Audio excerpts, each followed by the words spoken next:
What a treat to join us in trending, if you don't mind, at 7 minutes past 8 on Triple M's Hot Breakfast. None other than the legend himself, Ben Elton, live 2020. You can see him at the Athenaeum Theatre. Yeah. We'll give you all the details of that. I'll tell you what's trending, that his first show was sold out on Tuesday, April 28, and he's had to add a second show at the Athenaeum Theatre on Wednesday, April 29. Go, Ben. Eddie, thank you for that plug, guys. Thank you so much. I'm very grateful for your support, and lovely to be back in the studio. We always have such a good yarn. Join in, okay? Because we're going to do what's trending, does? Well, we're going to give Ben a crash course of what's happening in our city. In fact, we're going to go international because Donald Trump is trending at the moment, Rosie. He's in India, and he's made an impact, Ben, fair to say. I hear it's going to be a big event. Some people say the biggest event they've ever had in India.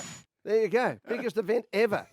Gandhi, absolutely. Nothing? No. Exactly. The whole British Empire. No, nothing. The Mughal dynasties, absolutely. But the arrival of Trump. Yeah. He loves to do that thing. Some people say, I heard somebody told me this, it's the oldest trick in the book to put whatever little bit of bigoted agenda you want to slip under the line and quote someone else. You know, a guy said to me he really hates Mexico or whatever. You know what I mean? Yeah. He doesn't ever take responsibility himself. And that's what the newspapers do with Twitter now. Any idiot gets on Twitter, then they report this. Oh, it wasn't Absolutely. free. Let's give the heckler a microphone. That's what they do. What happened to me yesterday, in fact. But anyway, and 9 minutes all after across his Indian sports stars as well, Ben. You mightn't have heard this.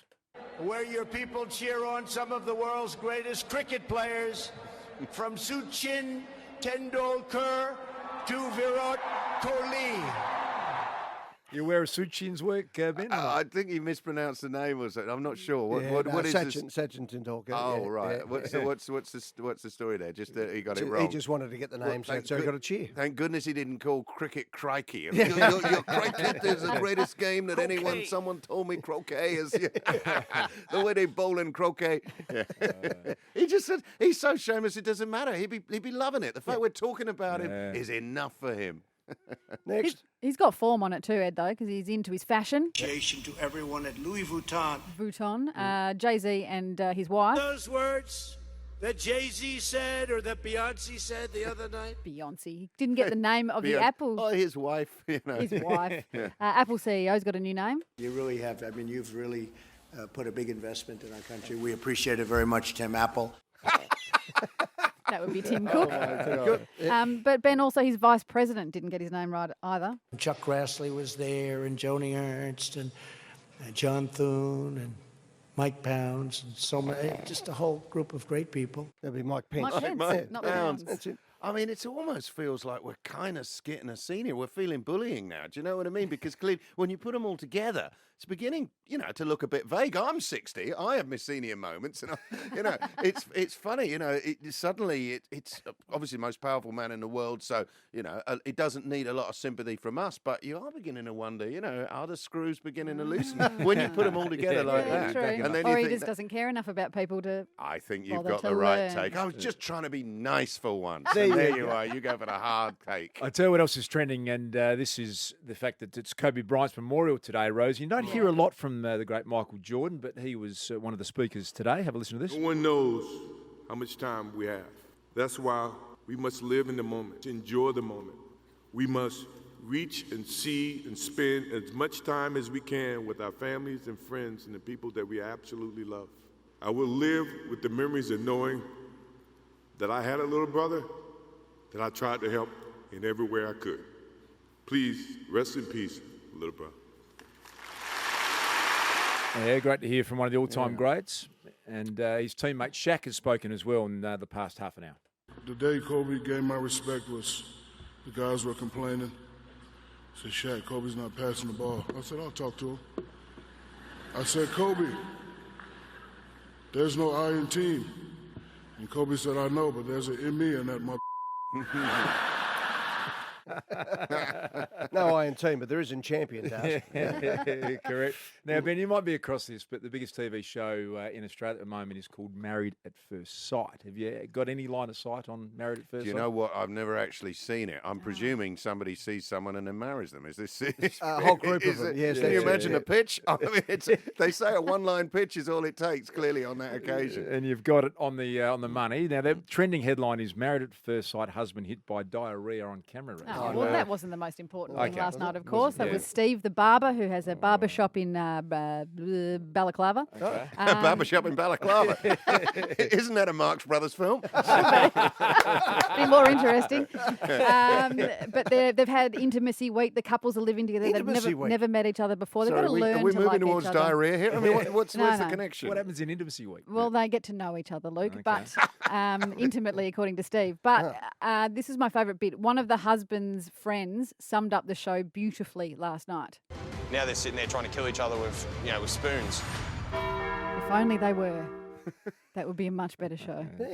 Hey, another story trending at the moment is around Caulfield Grammar, and one of our Olympic gold medalists is called Mac Horton, Ben, and he went to Caulfield Grammar. They've built a $25 million swimming pool, so a lot of people thinking it might be the Mac Horton Centre as one of our great gold medal it's winners. also alleged that they were trying to get Mac to bring his training team from MSAC down to Caulfield Grammar, as you would, and it makes sense. Perfect, beautiful facilities, the whole business. But what happened? They decided that they weren't going to do that because of the amount of Chinese students that attend Caulfield Grammar. Mac's taken they have a campus in China as well. Yeah, and Mac's taken a stance against Sun Yang, one of the Chinese swimmers, who's alleged to be a drug cheat, or maybe a bit more than alleged. Yeah. But Been found guilty, yeah. He actually smashed a vial of his own blood with a hammer.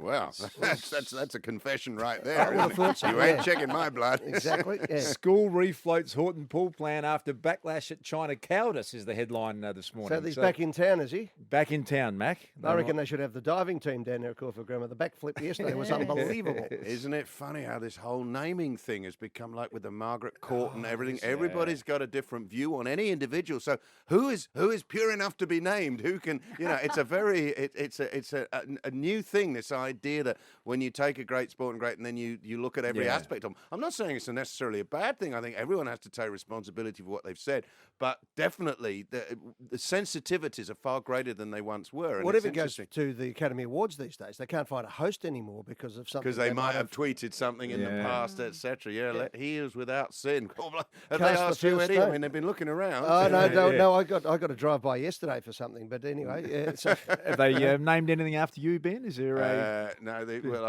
a pub would be nice, but no, I don't think I've ever been offered such an honour. You get offered to buy it. Your old universities, you stump up this amount, we might put your name on a room or a theatre. Or hey, it's all business. What would you do? But no, I don't have that that level of vanity. I like to see my name on. Well, I was going to say posters, but that's all thing in the past. Fly posting. for those who may not know Ben, let me just give you a little bit of the player profile here, Darcy. He's written television shows, The Young Ones, Blackadder 2, Blackadder the Third, Blackadder Goes Forth, A Thin Blue Line, Maybe Baby, 3 Summers, 16 best-selling novels, 6 becoming #1 bestsellers, and of course, quite appropriately at the moment and topically, was the bloke behind We Will Rock You, based on the music of British rock legends Queen, ahead of his time. And you caught up with the guys from Queen in recent times. Oh, yeah, I just saw them a couple of nights ago. My biggest sadness was they did me the great honour of asking me if I could introduce them at the Firefight gig, which, of course, was such a splendid day. I was listening to it in Britain. I've just opened a new play in London, and it was actually my first night the day after the Firefight, so I couldn't be there. But I listened to it, and Sophie was tweeting me from Fremantle saying, Russell's on, Queen are on. It was such a great concert. I mean, I was watching it on the net. But yeah, I got in a couple of days ago. They were playing Perth, so it was brilliant. I arrived in Perth, bit jet lagged, what better cure? Went and had dinner with Brian and Roger and then saw their gig at the brand new stadium. We've got a brilliant stadium in Perth. So when you came up with We Will Rock You, apart from the brilliance of Queen, but you as I said, you're ahead of the curve on that. What was it about Queen that you realised had this universal appeal and then built the stage show around it? I love art and I love popular, and when you put them together you get popular art, and popular art is the best art because it's beautiful, that people can come together and enjoy something. And Queen always had a unique way of bringing audiences together.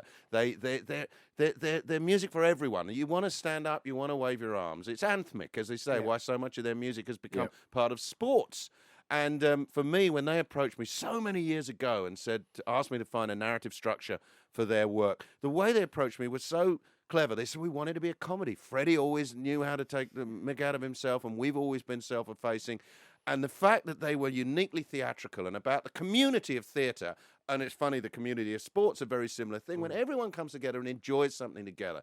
And it was such a joy to be a part of that body of work, and it's created a 20-year friendship and a show that's gone around the world. So, and it's still getting laughs to this day. Hey, and Ben, what's it like for the guys? Obviously, you're incredibly close to them. You saw them a couple of days ago. To have Adam Lambert out the front now and a whole new generation. My kids are 16 and 14, and the TV show and the musicals brought back to life for them. They're loving it. Yeah. I mean, they're obviously, like all artists, you have your trough. And when I first met them at the turn of the century, of course they were still Queen, but, it was a little bit of a dip. And We Will Rock You began to build this new way of looking at it. So, okay, Freddie's gone, but these songs are incredible, and Brian and Roger are still playing.